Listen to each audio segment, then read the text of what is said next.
I've made a list of every single game I've beat for the last 3 years, and this is my list of 2025. I started making this list to kind of give me an incentive to work through my backlog, and in this list, I'm naming the title, how long it took me to beat, and also my personal score. Starting with January, I beat Spyro 1 Remastered. It took me about 5 hours to finish, and I gave this a 7 out of 10. February, I finished Split Fiction with my girlfriend. It took us about 18 hours. For me personally, this was a 10 out of 10 experience, probably one of the best couch co-op experiences to date. March, I tackled Avowed. It took me about 30 hours and I gave this game a 7 out of 10. I thought it was severely underrated. I had a ton of fun with it, but I kind of understand why people, either forgot about this game or just completely passed on it. April, I played South of Midnight. It took me about 13 hours and this for me was an 8 out of 10. It's such a fun, refreshing experience with probably one of my favorite soundtracks of the year. Though the gameplay is a little bit repetitive when it comes to the mechanics, the fights, and a little bit of the puzzles, it's still a fun experience. Beautiful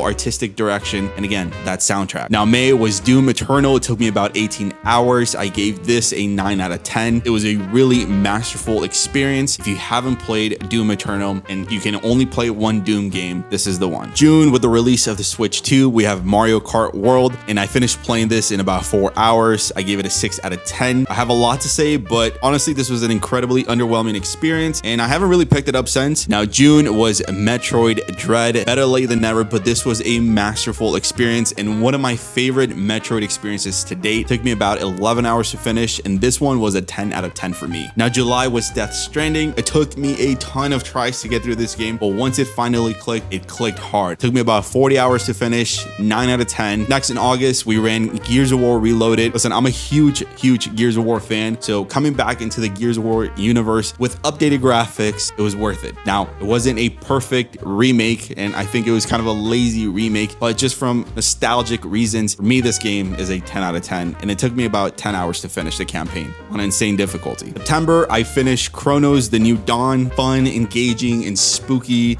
experience, heavily inspired by one of the greatest horror games of all time, Dead Space. If you love Dead Space, you're gonna like this one. It took me about 17 hours to beat, 8 out of 10. And unfortunately, that's all I was able to beat. Not every year I'm gonna be able to beat as many games as I did the previous year, but this is my list. The month is coming to an end, and I think I'm done. I'm tapped out. Now, I love to know what games you finished in 2025 and what score you gave those as well. But with that, this was my list of 2025. I hope to beat a lot more games in the upcoming year, but I'll see you guys on next year's list.